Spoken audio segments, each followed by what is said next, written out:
தூங்குவதற்கு முன் ஒரு கடைசி கேள்வி. நான் உங்களிடம், நீங்கள் ஒவ்வொரு இரவும் பிரபஞ்சத்திற்கு தவறான அறிவுறுத்தலை கொடுத்து தூங்குகிறீர்கள், அதனால்தான் உங்கள் வாழ்க்கை நீங்கள் விரும்புவது போல உருவாகவில்லை என்று சொன்னால் இப்போது நீங்கள் நினைப்பீர்கள், ஐயோ, மீண்டும் அதே ஊக்கப்பேச்சா? ஆனால் காத்திருக்கவும். ஏனெனில் இப்போது நான் சொல்லப் போகிறது எந்த மாயாஜாலமும் அல்ல, எந்த பொய்யான கனவும் அல்ல, எந்த போலி மந்திரமும் அல்ல. இது உலகின் மிகவும் வெற்றிகரமான மனிதர்கள் அமைதியாக பயன்படுத்தும் அறிவியல் சார்ந்த ஆழ்மனம் செயல்முறை. அதிலும் மிக ஆபத்தான விஷயம், நீங்கள் இன்று இந்த காணொளியை தவிர்த்தால் இன்று இரவும் இதுவரை நடந்தது போலவே மீண்டும் அதே விஷயமே நடக்கும். இப்போது கேள்வி என்ன? இன்று இரவும் நீங்கள் இப்படியே தூங்கப் போகிறீர்களா? முதலில் ஒரு ஆழமான உண்மையை புரிந்து கொள்ளுங்கள். அதை லேசாக எடுத்துக்கொள்ளாதீர்கள், ஏனெனில் இதுவே உங்கள் முழு வாழ்க்கையின் திசை நிர்ணயமாகும் இடம். நீங்கள் தூங்கும்போது உங்கள் மூளை நிற்காது. உண்மையைச் சொன்னால், பகலுடன் ஒப்பிடும்போது அது பல மடங்கு சக்தி வாய்ந்ததாக மாறுகிறது. பகலில் நீங்கள் பயன்படுத்துவது விழிப்புணர்வு மனது. அது தர்க்கம் செய்கிறது, சந்தேகிக்கிறது, ஒப்பிடுகிறது, ஒவ்வொரு விஷயத்தையும் கேள்வி கேட்கிறது. ஆனால் நீங்கள் தூக்கத்திற்கு செல்லும்போது, உங்கள் கண்கள் கனமாக ஆரம்பிக்கும் போது, விழிப்புணர்வு மனது மெதுவாக பின்வாங்குகிறது, ஆழ்மனம் முன்னுக்கு வருகிறது. இதுவே உங்கள் உண்மையான அடையாளத்தை உருவாக்குகிறது. நீங்கள் உங்களை பற்றி என்ன நம்புகிறீர்கள் என்பதை இதுவே தீர்மானிக்கிறது. உலகை எப்படி பார்க்கிறீர்கள் என்பதையும், மிக முக்கியமாக, எந்த விஷயம் உங்களுக்கு சாத்தியம் என்று நீங்கள் நம்புகிறீர்கள், எது இல்லை என்று நீங்கள் கருதுகிறீர்கள் என்பதையும் இதுவே நிர்ணயிக்கிறது. இப்பொழுது கவனமாக கேளுங்கள், ஏனெனில் இங்கேதான் பெரும்பாலானவர்கள் பெரிய தவறு செய்கிறார்கள். பகலில் நீங்கள் நினைக்கிறீர்கள், நான் பணக்காரனாக வேண்டும், நான் தன்னம்பிக்கையுடன் இருக்க வேண்டும், என் வாழ்க்கை மாற வேண்டும். ஆனால் இவை வெறும் எண்ணங்களே. எண்ணங்கள் காற்றைப் போல வரும் போகும். ஆனால் நம்பிக்கைகள் கல்லில் பொறிக்கப்பட்ட கோடு போல. அவை உருவாகுவது விழிப்புணர்வு மனது காவல் குறையும் நேரத்தில், அதாவது தூங்கும்போது. இரவில் உங்கள் மனதில் செல்லும் விஷயம் எந்த விவாதத்தையும் எதிர்கொள்ளாது. அது வடிகட்டப்படாது, நேராக உள்ளே சென்று அமருகிறது. உள்ளே அமர்ந்துவிட்ட விஷயமே உங்கள் நிஜமாக மாறத் தொடங்குகிறது. இப்போது உங்களிடம் நீங்களே ஒரு நேர்மையான கேள்வி கேளுங்கள். பதிலை தவிர்க்காதீர்கள். நீங்கள் தூங்கச் செல்லும்போது உங்கள் காதுகள் என்ன கேட்கின்றன? அது அமைதியா, தெளிவா, அல்லது பயம், கவலை, முடிக்காத வேலைகளின் வருத்தமா? யார் என்ன சொன்னார்கள், என்ன சொல்லவில்லை, நாளை என்ன ஆகும், பணம் பற்றிய அழுத்தம், உறவுகளில் சிக்கல், அல்லது யோசிக்காமல் ஓடிக்கொண்டிருக்கும் ஏதாவது சீரற்ற காணொளியா? தூங்கும்போது உங்கள் மனதில் குழப்பம் இருந்தால் காலை தெளிவை எப்படி எதிர்பார்க்க முடியும்? இரவில் உங்கள் மனம் பயத்தில் சென்றால் வாழ்க்கையில் தன்னம்பிக்கையை எப்படி எதிர்பார்க்க முடியும்? இங்கேதான் பெரும்பாலானவர்கள் அறியாமலேயே தங்களை தாங்களே சேதப்படுத்திக் கொள்கிற அரக்கு கொள்கிறார்கள். ஒரு விஷயத்தை நான் முழு உறுதியுடன் சொல்கிறேன், நீங்கள் விரும்பினால் சோதித்து பாருங்கள். உங்கள் ஆழ்மனம் உண்மை என்ன, பொய் என்ன என்று தீர்மானிக்காது. அது நீங்கள் மீண்டும் மீண்டும் என்ன கேட்கிறீர்கள் என்பதையும், எந்த உணர்வுடன் கேட்கிறீர்கள் என்பதையும் மட்டுமே எடுத்துக்கொள்ளும். ஆகவே ஒருவர் ஒவ்வொரு இரவும் வாழ்க்கை கடினம், மக்கள் ஏமாற்றுவோர், பணம் சம்பாதிப்பது கடினம் என்று கேட்டு தூங்கினால், சில காலத்திற்கு பிறகு அவரது மனம் அதையே உண்மையாக ஏற்றுக்கொள்ளும். மனம் எதையாவது உண்மையாக ஏற்றுக்கொண்டு விட்டால் அதற்கேற்ற முடிவுகளை எடுக்கச் செய்கிறது, செயல்களை செய்ய வைக்கிறது, வாய்ப்புகளை அதேபடி காட்டுகிறது. பிறகு மனிதன் கேட்கிறான், என்னிடம்தான் ஏன் இப்படி நடக்கிறது? உண்மையில் அவனிடம் நடப்பது அவன் மனம் பழகியதற்கு ஏற்றபடியேதான். இப்போது இங்கே சிறிது பயம் தோன்ற வேண்டும். நீங்கள் இன்னும் இதை லேசாக எடுத்துக்கொண்டால் அதற்கு பொருள், இன்று இரவும் நீங்கள் நேற்று செய்த தவறையே மீண்டும் செய்யப் போகிறீர்கள். முன்னினம் செய்ததையும் பல ஆண்டுகளாக செய்து வருவதையும். பயம் தேவையானது. அது உங்களை விழிக்கச் செய்கிறது, அலட்சியமாக இருப்பதை தடுக்கிறது. நீங்கள் ஒவ்வொரு இரவும் உங்கள் சொந்த மனத்திற்கு எதிராகவே செய்கிறீர்கள் என்ற பயம் இல்லை எனில் மாற்றத்திற்கான அவசரம் எங்கிருந்து வரும்? இப்போது ஒரு சுவாரஸ்யமான ஆனால் ஆபத்தான கேள்வி. அதிகமான அளவில் அதிகமாக சிந்திப்பது ஏன் இரவில்தான் நடக்கிறது என்று கவனித்திருக்கிறீர்களா? பகலிலும் பிரச்சனைகள் இருக்கின்றன, ஆனால் இரவில் மட்டும் மனம் ஏன் கட்டுப்பாடுன்றி ஓடுகிறது? காரணம், இரவில் விழிப்புணர்வு மனது பலவீனமாகிறது, ஆழ்மனம் மேற்பரப்புக்கு வருகிறது. பகலில் அழுத்தி வைத்திருந்த விஷயம் இரவில் மேலெழுகிறது. அந்த நேரத்தில் நீங்கள் அதற்கு சரியான திசையை வழங்கவில்லை என்றால் அது தானாகவே ஒரு திசை எடுத்துக்கொள்கிறது. பெரும்பாலான சமயங்களில் அந்த திசை எதிர்மறையாக இருக்கும். அதனால்தான் சிலர் பெரிய துயரமின்றியும் உள்ளுக்குள் உடைந்தவர்களாக இருப்பார்கள். சிலர் கடினமான சூழ்நிலையிலும் உள்ளுக்குள் நிலைத்தும் தன்னம்பிக்கையுடனும் இருப்பார்கள்.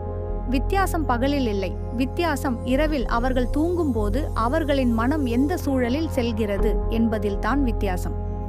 தூங்குவதற்கு முன் கிடைக்கும் கடைசி உள்ளீடு மனதிற்கான அறிவுறுத்தலாக மாறுகிறது. மனம் அந்த அறிவுறுத்தலை மிகவும் தீவிரமாக எடுத்துக்கொள்கிறது. இப்போது உற்சாகமான விஷயத்தை கேளுங்கள். பயத்தை மட்டும் காட்டுவது என் நோக்கமல்ல. இரவில் தவறான உள்ளீடு இவ்வளவு சக்தி வாய்ந்ததானால் சரியான உள்ளீடு எவ்வளவு சக்தி வாய்ந்ததாக இருக்கும் என்று சிந்தியுங்கள். தூங்கும் நேரத்தில் ஆழ்மனம் இவ்வளவு திறந்திருக்கிறதானால் அது மிகப்பெரிய வாய்ப்பும் கூட. உங்கள் பழைய முறைகளை உடைக்கும் வாய்ப்பு, உங்கள் வரம்புகளை மறுபடியும் எழுதும் வாய்ப்பு, உங்கள் அடையாளத்தை மாற்றும் வாய்ப்பு. ஆனால் பிரச்சனை என்னவென்றால் மக்கள் இந்த வாய்ப்பை நெட்ஃபிளிக்ஸ், சீரற்ற காணொளிகள் அல்லது பயனற்ற பேச்சுகளை கேட்டு வீணடிக்கிறார்கள். பின்னர் அவர்கள் எனக்கு அதிர்ஷ்டம் இல்லை என்று கூறுகிறார்கள். அதிர்ஷ்டம் இல்லை என்பதல்ல, திசை தவறாக உள்ளது. ஒவ்வொரு இரவும் நீங்கள் தூங்குவது ஒரு சாதாரண இரவு அல்ல, அது உங்கள் எதிர்காலத்திற்கான ஒரு வாக்காகும். ஒவ்வொரு இரவும் நீங்கள் எந்த மனிதராக எழுந்திருப்பீர்கள் என்று தீர்மானிக்கிறீர்கள். அதே பழைய பதிப்பா அல்லது சற்றே மேம்பட்ட பதிப்பா? இன்று நீங்கள் இதை புரிந்து கொண்டாலும் இன்று இரவும் எதுவும் மாறவில்லை என்றால், உண்மையாக சொன்னால் இந்த அறிவு உங்களுக்கு எந்த பயனும் இல்லை. நடத்தை மாற்றப்படாதவரை அறிவு பயனற்றதே. அடுத்த முறை நீங்கள் படுக்கைக்கு செல்லும் போது சரி, தூங்கிவிடலாம் என்று நினைக்காதீர்கள். நான் என் மனதை எந்த மனிதராக தூங்க அனுப்புகிறேன் என்று உங்களிடம் கேளுங்கள். ஏனெனில் இதுவே உங்கள் விதி அமைதியாக வடிவம் பெறும் தருணம். பெரும்பாலானவர்கள் இந்த தருணத்தை புறக்கணிக்கிறார்கள். அதுவே அவர்களின் மிகப்பெரிய தவறு. இந்த வரியை வெறும் கேட்காதீர்கள், உள்ளுக்குள் உணருங்கள். இது ஒரு முறை உங்கள் மனதில் சரியாக அமர்ந்துவிட்டால் உங்கள் வாழ்க்கையை பழைய முறையில் நீங்கள் இனி பார்க்க முடியாது. பிரபஞ்சம் உங்களுக்கு நீங்கள் தகுதியானதை தருவதில்லை, நீங்கள் எதிர்பார்ப்பதைத்தான் தருகிறது. பெரும்பாலானவர்கள் இங்கேயே சிக்கிக்கொள்கிறார்கள். அவர்கள் நான் உழைக்கிறேன், நான் நல்ல மனிதன், அப்படியானால் என்னுடன் ஏன் இப்படி ஆகிறது என்று கேட்கிறார்கள். கேள்வி சரியாக தோன்றலாம், ஆனால் பிரபஞ்ச உணர்ச்சிகளை புரிந்து கொள்ளாது. தர்க்கத்தையும் புரிந்து கொள்ளாது. அது சைகைகளை மட்டுமே புரிந்து கொள்ளும். அந்த சைகை உங்கள் எதிர்பார்ப்பிலிருந்து வருகிறது. இப்போது உங்களிடம் ஒரு சற்றே அசாவகரியமான கேள்வி, மிகவும் உள்ளுக்குள், உங்களுடன் அடுத்ததாக என்ன நடக்கும் என்று நீங்கள் உண்மையில் நினைக்கிறீர்கள். கவனியுங்கள், நீங்கள் என்ன விரும்புகிறீர்கள் என்று நான் கேட்கவில்லை. நீங்கள் என்ன எதிர்பார்க்கிறீர்கள் என்று கேட்கிறேன். விருப்பமும் எதிர்பார்ப்பும் இரண்டும் வேறு. உங்கள் வாழ்க்கை மாற வேண்டும் என்று நீங்கள் விரும்பலாம். ஆனால் உள்ளுக்குள் என்னுடன் எப்போதும் இதுதான் நடக்கும் என்று நினைத்தால் பிரபஞ்சம் உங்கள் விருப்பத்தை அல்ல உங்கள் எதிர்பார்ப்பை கேட்கும். இதுவே 90% மக்கள் தோல்வியடையும் இடம். அவர்கள் ஏன் தோற்றார்கள் என்பதை அறியாமலே எதிர்பார்ப்பு ஆழ்மனம் நிரலாக்கத்திலிருந்து உருவாகிறது. இந்த நிரலாக்கம் திடீரென நடக்காது, பல ஆண்டுகளாக உருவாகிறது. குழந்தை பருவத்தில் கேட்ட வார்த்தைகள், மீண்டும் மீண்டும் கண்ட தோல்விகள், பிறரின் கருத்துக்கள், சமூகத்தின் ஒட்டுப்பெயர்கள், அதிலும் ஆபத்தானது உங்களே உங்களிடம் சொன்ன வார்த்தைகள். நீங்கள் மீண்டும் மீண்டும் எனக்கு பணம் சம்பாதிப்பது கடினம் என்று சொன்னால் உங்கள் மனம் அதை ஒரு கருத்தாக அல்ல, ஒரு அறிவுறுத்தலாக ஏற்றுக்கொள்கிறது. பின்னர் பணம் எளிதாக இருக்கக்கூடிய வாய்ப்புகளையே அது காட்டாமல் விடுகிறது. பின்னர் நீங்கள் பாருங்கள், நான் முன்பே சொன்னேன் என்று கூறுகிறீர்கள். உண்மையில் நீங்கள் ஏற்கனவே உங்கள் எதிர்காலத்தை முடிவு செய்துவிட்டீர்கள். இப்போது சற்றே பயம் தோன்ற வேண்டும். நீங்கள் இன்னும் உங்களிடம் இவ்வாறான வார்த்தைகளை சொல்கிறீர்கள் என்றால் நீங்கள் அறியாமலேயே உங்களுக்கே எதிராக செயல்படுகிறீர்கள். மிக ஆபத்தான விஷயம் என்னவென்றால், பெரும்பாலானவர்கள் இதை நேர்மறை அல்லது எதிர்மறை என்று பார்க்கவில்லை. அவர்கள் இதையே நிஜம் என்று கருதுகிறார்கள். நான் நடைமுறையாக இருக்கிறேன் என்று சொல்கிறார்கள். ஆனால் நடைமுறையாக இருப்பதற்கும் தன்னைத்தானே தடுக்குவதற்கும் இடையில் மிகவும் மெல்லிய கோடு உள்ளது. பெரும்பாலானவர்கள் அந்த கோட்டை எப்போது கடக்கிறார்கள் என்பதே தெரியாது. இப்போது பிரபஞ்சம் எப்படி செயல்படுகிறது என்பதை புரிந்து கொள்ளுங்கள். பிரபஞ்சம் ஒரு வெகுமதி முறை அல்ல. அது நீங்கள் எவ்வளவு தியாகம் செய்தீர்கள், எவ்வளவு வழி தாங்கினீர்கள் என்று கணக்கிடும் நீதிபதி அல்ல. பிரபஞ்சம் ஒரு கண்ணாடி. நீங்கள் எந்த எதிர்பார்ப்புடன் வாழ்கிறீர்களோ அதையே அது பிரதிபலிக்கிறது. மக்கள் என்னை மதிக்க மாட்டார்கள் என்ற எதிர்பார்ப்பு இருந்தால் உங்களை லேசாக எடுத்துக்கொள்ளும் மனிதர்களே உங்களுக்கு கிடைப்பார்கள். என் யோசனைகள் செயல்படாது என்ற எதிர்பார்ப்பு இருந்தால் அதையே நிரூபிக்கும் முடிவுகளே வரும். பின்னர் நீங்கள் பாருங்கள், எனக்கு தெரிந்ததே என்று சொல்லுவீர்கள். ஆம், உங்களுக்கு தெரிந்ததே, ஏனெனில் நீங்கள் முன்பே அதை முடிவு செய்துவிட்டீர்கள். இங்கே ஒரு கடினமான உண்மை உள்ளது. அதை இனிமைப்படுத்த மாட்டேன். 90% மக்கள் தங்கள் வாழ்க்கையை மாற்ற முடியாமல் இருப்பதற்கு காரணம் அவர்கள் வெளியே வர விரும்பும் அதே அடையாளத்திலேயே ஒவ்வொரு இரவும் தூங்குகிறார்கள். பகலில் அவர்கள் நான் தன்னம்பிக்கையுடன் இருக்க வேண்டும், நான் பணக்காரனாக வேண்டும், நான் வலிமையானவனாக வேண்டும் என்று சொல்கிறார்கள். ஆனால் இரவில் அவர்களின் மனதில் ஓடுவது நான் இப்படித்தான், என்னால் முடியாது, மற்றவர்கள் என்னை விட முன்னிலையில் உள்ளனர். மனம் பகலின் வார்த்தைகளை ஏற்காது, அது இரவின் வார்த்தைகளை ஏற்கும்.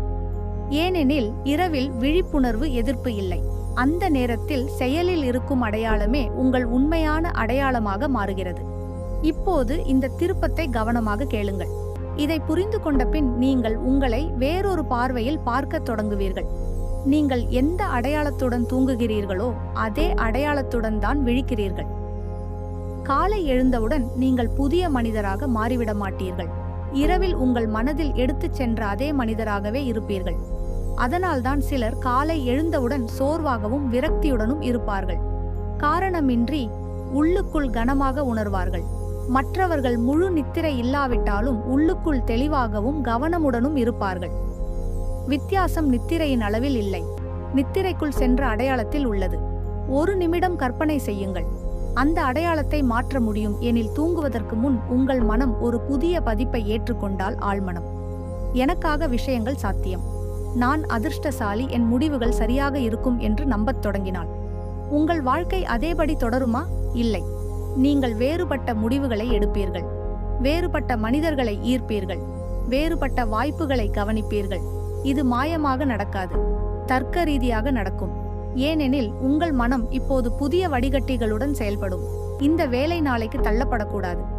ஏனெனில் ஒவ்வொரு இரவும் நீங்கள் அதே பழைய எதிர்பார்ப்புடன் தூங்கினால் உங்கள் எதிர்காலத்திற்கு அதே பழைய செய்தியையே அனுப்புகிறீர்கள். பிரபஞ்சம் தொடர்ச்சியை மிகவும் மதிக்கிறது.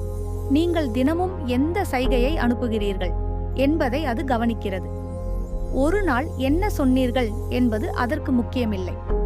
எனவே உண்மையில் மாற்றம் விரும்பினால் உங்கள் எதிர்பார்ப்பை மாற்றத் தொடங்க வேண்டும். அந்த தொடக்கம் இரவில்தான். பிரபஞ்சத்துடன் போராடி யாரும் வெல்லவில்லை. அது தவறாக இருக்கிறது என்று நிரூபிக்க முயற்சிக்காதீர்கள். நீங்கள் என்ன எதிர்பார்க்கிறீர்கள் என்பதை அதற்கு காட்டுங்கள். இறுதியில் அதுவே உங்களுக்கு கிடைக்கும்.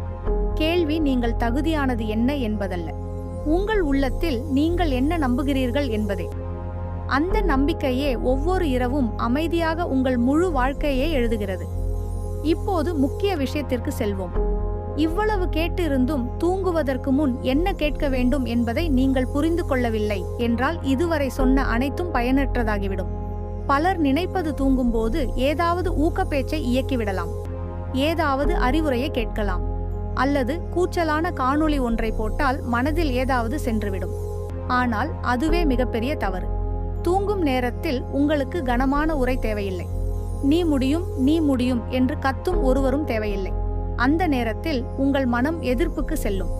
போதும், என்னை தூங்கவிடு என்று அது சொல்வது போல இருக்கும். எதிர்ப்பு வந்தால் ஆழ்மனம் மூடிக்கொள்ளும். தூங்கும் நேரத்தில் உங்களுக்கு அமைதி தேவை. மனதை போராட வைக்காத குரல் தேவை.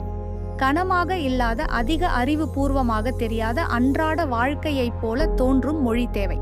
உங்களுக்கு சொந்தமான ஒருவர் மெதுவாக விளக்குவது போல இருக்க வேண்டும். மிக முக்கியமானது மீள் வரிசை. ஒருமுறை சொன்னால் ஆழ்மனம் ஏற்காது. அது முறைப்படிகளை பிடிக்கும். நாள் முழுவதும் நீங்கள் எத்தனை முறை உங்களிடம் எதிர்மறை வார்த்தைகள் சொல்லுகிறீர்கள் எண்ணி பார்த்திருக்கிறீர்களா? நாள் முழுவதும் நீங்கள் உங்களிடம் 100 முறை என்னால் முடியாது என்று சொன்னால், இரவில் ஒரு முறை ஒரு நேர்மறை வரியை கேட்டால் என்ன மாற்றம் வரும்? அதனால் மீள் வரிசை அவசியம். அதே விஷயம் மீண்டும் மீண்டும் அழுத்தமின்றி ஆழ்மனம் தர்க்கத்தை புரிந்து கொள்ளாது. இது சரி, இது தவறு என்று நிரூபிக்க முடியாது. அது விவாதிக்காது. அது உணர்வை மட்டுமே உணரும். ஒரு விஷயம் கேட்கும்போது உங்களுக்குள் சிறிதளவு அமைதி தோன்றினால் ஆழ்மனம் அதை பாதுகாப்பானதாக கருதும். பாதுகாப்பாக உணரப்படும் விஷயத்தை மனம் ஏற்றுக்கொள்ளத் தொடங்கும். அதனால் தூங்கும்போது அனைத்தும் சரியாகும். அனைத்தும் சாத்தியம், எதிர்காலம் பயமல்ல என்ற உணர்வை தரும் விஷயங்களை கேட்க வேண்டும். மனம் எதிர்காலத்தை பாதுகாப்பாக ஏற்றுக்கொண்டவுடன் அது உயிர் வாழ்வு நிலையில் இருந்து வெளியே வருகிறது. உயிர் வாழ்வு நிலையில் இல்லாத போதுதான் வளர்ச்சி நிகழ்கிறது. இப்போது முக்கியமான எச்சரிக்கை: தூங்கும்போது பயத்தை உருவாக்கும் விஷயங்களை, செய்திகள், குற்றக்கதைகள், எப்போதும் பிரச்சனைகளையே காட்டும் காணொளிகள் கேட்டு கேட்டு வந்தால் உங்கள் மனம் இரவில் எச்சரிக்கை நிலையில் செல்கிறது. வெளியில் நீங்கள் தூங்கிவிட்டீர்கள் போல தோன்றலாம், ஆனால் உள்ளே உங்கள் நரம்பு அமைப்பு அழுத்தத்தில் இருக்கும். நரம்பு அமைப்பு அழுத்தத்தில் இருந்தால் ஆழ்மனம் எதிர்மறை நிரலாக்கத்தை விரைவாக பிடிக்கும். பின்னர் காலை எழுந்தவுடன் இன்று மனம் ஏன் இவ்வளவு கனமாக இருக்கிறது என்று நீங்கள் கேட்கிறீர்கள். காரணம் தெரியாது. ஆனால் உங்கள் மனம் முழு இரவும் ஆபத்து கதைகளை கேட்டுக்கொண்டிருந்தது. இப்போது உற்சாகமான விஷயம்: இதே செயல்முறையை உங்கள் பக்கம் பயன்படுத்தலாம். தூங்கும்போது நீ பாதுகாப்பாக இருக்கிறாய், அவசரப்பட வேண்டாம், உனக்கான வாய்ப்புகள் உள்ளன என்று உங்கள் மனத்திற்கு சைகை தரும் விஷயங்களை கேட்டால் ஆழ்மனம் மெதுவாக அமைதியாகும். அது அமைதியானவுடன் புதிய சாத்தியங்களை ஏற்கத் தொடங்கும். அதனால்தான் சிலர் அதிக முயற்சியின்றியும் சரியான வாய்ப்புகளை பிடித்து விடுகிறார்கள். அவர்களின் மனம் பதட்டத்தில் இல்லை, அது விழிப்புடன் திறந்த நிலையில் இருக்கும். இப்பொழுது குழந்தை பருவத்தை நினைவுபடுத்திக் கொள்ளுங்கள். அப்போது நாம் கதைகள் கேட்டு தூங்கினோம். அப்போது உலகிலும் பிரச்சனைகள் இருந்தன, நமக்கு பயம் தோன்றவில்லை. ஏனெனில் கதையின் ஒளி நம்மை பாதுகாப்பாக உணர வைத்தது. நீ ஏதாவது ஆக வேண்டும், சீக்கிரம் செய் என்று யாரும் சொல்லவில்லை. கதை மெதுவாக சென்றது. மனம் அமைதியாக அந்த உலகிற்குள் சென்றுவிடும். இன்று நாம் உண்மைகள், தரவுகள், புள்ளி விவரங்கள் கேட்கிறோம். மனம் இன்னும் அதிகமாக பயப்படுகின்றது. ஏனெனில் அந்த உண்மைகள் சூழலின்றியும் பாதுகாப்பு உணர்வின்றியும் வழங்கப்படுகின்றன. ஆழ்மனத்திற்கு உண்மைகள் தேவையில்லை, உணர்வுகள்தான் தேவை. இங்கேதான் பெரும்பாலானவர்கள் தவறு செய்கிறார்கள். இந்த தவறை நீங்கள் இன்று பிடித்துக் கொள்ள வேண்டும். மக்கள் நினைப்பது தூங்கும்போது ஊக்கமூட்டும் வார்த்தைகளை கேட்க வேண்டும் என்றால் மிக வலிமையான வரிகளை ஒலிக்கச் செய்ய வேண்டும் என்று. ஆனால் அந்த வரிகள் உங்கள் தற்போதைய அடையாளத்திலிருந்து மிகவும் தொலைவில் இருந்தால் மனம் அவற்றை நிராகரித்துவிடும். உள்ளுக்குள் தன்னை பலவீனமாக நினைக்கும் ஒருவர் நான் மிகவும் சக்தி வாய்ந்தவன் என்று கேட்கிறார் என்றால் ஆழ்மனம் இது பொய் என்று முத்திரை குத்தும். பொய் என்ற முத்திரை பதிந்தவுடன் முழு பதிவும் பயனற்றதாகிவிடும். அதனால் சரியானது நம்பத்தகுந்ததாக தோன்றும். மெதுவாக இடைவெளியை குறைக்கும் வார்த்தைகள். முக்கியம் என்னவென்றால், இன்றும் நீங்கள் தூங்குவதற்கு முன் தவறானதை கேட்டால் உங்கள் மனத்திற்கு மீண்டும் அதே பழைய செய்தியையே அனுப்புகிறீர்கள். பழைய செய்திகள் மனத்திற்கு பிடித்தமானவை, அவை பழக்கமானவை. ஆனால் மாற்றம் ஒருபோதும் பழக்கத்தில் இருந்து வராது. புதியதாக இருந்தாலும் பாதுகாப்பாக உணரப்படும் சைகைகளில் இருந்துதான் வரும். எனவே இன்று நீங்கள் தீர்மானிக்க வேண்டும். தூங்குவதற்கு முன் உங்கள் மனத்திற்கு எந்த குரல், எந்த மொழி, எந்த உணர்வை வழங்கப் போகிறீர்கள் என்று நினைவில் கொள்ளுங்கள். தூங்குவதற்கு முன் கிடைக்கும் கடைசி உள்ளீடு சிறிய விஷயம் அல்ல, அதுவே உங்கள் ஆழ்மனம். இரவு முழுவதும் எந்த திசையில் செயல்படும் என்பதை நிர்ணயிக்கிறது. இதை லேசாக எடுத்தால் வாழ்க்கை எனக்கு வாய்ப்பு தரவில்லை என்று கூறாதீர்கள். வாய்ப்பு ஒவ்வொரு இரவும் கிடைக்கிறது. கேள்வி, அதை நீங்கள் எப்படி பயன்படுத்துகிறீர்கள்? இப்போது கவனமாக இருங்கள். இங்கேதான் பெரும்பாலானவர்கள் எல்லாவற்றையும் அறிந்த பின்பும் தோல்வி அடைகிறார்கள். மக்கள் நினைப்பது கேட்டுவிட்டால் போதும், ஏதாவது ஒளிப்பதிவு ஓட்டிவிட்டால் அல்லது காணொளி இயக்கிவிட்டால் மனம் தானாக மாறிவிடும் என்று. ஆனால் கேட்பதும் ஏற்றுக்கொள்வதும் இரண்டு வேறு விஷயங்கள். நீங்கள் காதுகளால் பலவற்றை கேட்கலாம், ஆனால் உள்ளுக்குள் எதிர்ப்பு இருந்தால் அது மனத்தில் செல்வதே இல்லை. தூங்கச் செல்லும் நேரத்தில் எதிர்ப்பே மிகப்பெரிய சேதத்தை ஏற்படுத்தும். உங்களை நீங்களே கவனியுங்கள். நீங்கள் கேட்கிறீர்கள், ஆனால் உள்ளுக்குள் ஒரு குரல் ஓடிக்கொண்டிருக்கிறது. இது எல்லாம் போலி, இது காணொளிக்காக மட்டுமே, இது எனக்கு வேலை செய்யாது, நான் வேறுபட்டவன். நீங்கள் இதை விமர்சன சிந்தனை என்று நினைக்கலாம், ஆனால் உண்மையில் இது தற்காப்பு. உங்கள் மனம் பழைய முறைகளை காப்பாற்ற முயற்சிக்கிறது. மாற்றம் அதற்கு பாதுகாப்பு இல்லாததாக தோன்றுகிறது. எதிர்ப்பு செயல்படும் தருணத்தில் நீங்கள் பிரபஞ்சத்திற்கு கலந்த சைகைகளை அனுப்புகிறீர்கள். வெளியில் நான் மாற வேண்டும் என்று சொல்லுகிறீர்கள். உள்ளே ஆனால் எனக்கு நம்பிக்கை இல்லை என்று சொல்லுகிறீர்கள். பிரபஞ்சம் குழப்பம் அடையாது, அது மனிதன் அல்ல. பார்ப்போம் என்று சொல்லாது, அது தெளிவில் செயல்படும். இரண்டு எதிர்மறை சைகைகள் கிடைத்தால் அது எப்போதும் எதிர்மறையையே முன்னுரிமை தரும். ஏன்? எதிர்மறை சைகை உயிர் வாழ்வுடன் தொடர்புடையது. ஏதோ ஆபத்து இருக்கலாம் என்று நீங்கள் சொன்னால் மனமும் பிரபஞ்சமும் சரி, பாதுகாப்பாக இரு, எதையும் மாற்றாதே என்று பதிலளிக்கும். பின்னர் நீங்கள் நான் கேட்டேனே, ஆனாலும் எதுவும் நடக்கவில்லை என்று சொல்வீர்கள். எதுவும் நடக்கவில்லை, ஏனெனில் நீங்கள் அனுமதிக்கவே இல்லை. அதனால் விதி ஒன்று மிகவும் தெளிவு. தூங்கும் நேரத்தில் எதை கேட்டாலும் பகுப்பாய்வு இல்லை, தர்க்கமில்லை, விவாதமில்லை, ஒப்பீடு இல்லை. பகுப்பாய்வு விழிப்புணர்வு மனதின் வேலை. அந்த நேரத்தில் அது எதிரியாக மாறும். ஒவ்வொரு வரியையும் நீங்கள் மதிப்பீடு செய்தால் ஆழ்மனம் மூடிக்கொள்ளும். ஆழ்மனம் மூடப்பட்டால் எவ்வளவு நேரம் கேட்டாலும் எதுவும் மாறாது. மழை பெய்கிறது, நீங்கள் ஜன்னலின் வழியாக பார்க்கிறீர்கள் என்று நினையுங்கள். மழை எங்கிருந்து வருகிறது, எத்தனை துளிகள், அதன் சூத்திரம் என்ன என்று நீங்கள் சிந்திப்பதில்லை. நீங்கள் பார்க்கிறீர்கள், உணர்கிறீர்கள். மனம் அமைதியாகிறது. அதுபோலவே தூங்கும் போது கேட்பது கட்டுப்பாடின்றி அனுமதிப்பது. கட்டுப்பாட்டை விடுவது மிகவும் கடினமானது. ஏனெனில் சிறுவயதிலிருந்தே அனைத்தையும் புரிந்து கொள், அனைத்தையும் பகுப்பாய்வு செய் என்று கற்றுக்கொண்டோம். ஆனால் எல்லா இடங்களிலும் பகுப்பாய்வு செயல்படாது. சில இடங்களில் ஒப்படைதல் தான் செயல்படும். இப்போது முக்கியமான எச்சரிக்கை. ஒவ்வொரு இரவும் எதிர்ப்புடன் கேட்கிறீர்கள் என்றால் நீங்கள் நேரத்தை வீணடிப்பதல்ல, உங்கள் மனதை இன்னும் உறுதியான வளைவில்லாததாக மாற்றுகிறீர்கள். புதிய விஷயங்களை நம்பாதிருக்க ஆழ்மனத்தை நீங்கள் கற்றுக் கொடுக்கிறீர்கள். பின்னர் உண்மையாக ஒரு வாய்ப்பு வந்தாலும், சரியான மனிதர் சந்தித்தாலும், புதிய யோசனை தோன்றினாலும் உங்கள் மனம் தானாகவே அதை நிராகரித்துவிடும். பின்னர் நீங்கள் எனக்கு வாய்ப்புகள் கிடைக்கவே இல்லை என்று சொல்வீர்கள். வாய்ப்புகள் கிடைக்கின்றன, ஆனால் உங்கள் மனம் அவற்றை உள்ளே வரவிடுவதில்லை. இப்போது உற்சாகமான விஷயம், எதிர்ப்பு நீங்கியவுடன் மாற்றங்கள் மிக வேகமாக நடக்கத்தான் தொடங்கும். நீங்கள் மதிப்பீடு செய்யாமல் கேட்கத் தொடங்கியவுடன் ஆழ்மனம் திறக்கத்தான் தொடங்கும். ஆழ்மனம் திறந்தவுடன் பழைய நம்பிக்கைகள் தளரத் தொடங்கும். திடீரென இப்படியும் இருக்கலாம், நான் தவறாக நினைத்திருக்கலாம் என்ற உணர்வு தோன்றும். அந்த இப்படியும் இருக்கலாம் என்பதே மிகவும் சக்தி வாய்ந்தது. மாற்ற உறுதியிலிருந்து தொடங்காது, ஆர்வத்திலிருந்து தொடங்கும். இந்த செயலை நீங்கள் நாளைக்கு தள்ள முடியாது. ஒவ்வொரு இரவும் எதிர்ப்புடன் தூங்கினால் உங்கள் பழைய தன்மையை இன்னும் வலுப்படுத்துகிறீர்கள். அந்த பழைய தன்மை எவ்வளவு வலிமையானதோ, பின்னர் அதிலிருந்து வெளியே வர அதைவிட அதிக முயற்சி தேவைப்படும். எனவே இன்று இரவே ஒரு சிறிய முயற்சி செய்ய வேண்டும். ஒரு இரவு மட்டும் மதிப்பீடு செய்யாமல் கேளுங்கள். இது தவறாக இருந்தாலும் என்ன இழப்பும் என்று உங்களிடம் சொல்லுங்கள். பின்னர் அதை விடுங்கள். இப்போது சற்று அதிர்ச்சியான ஒரு உண்மை.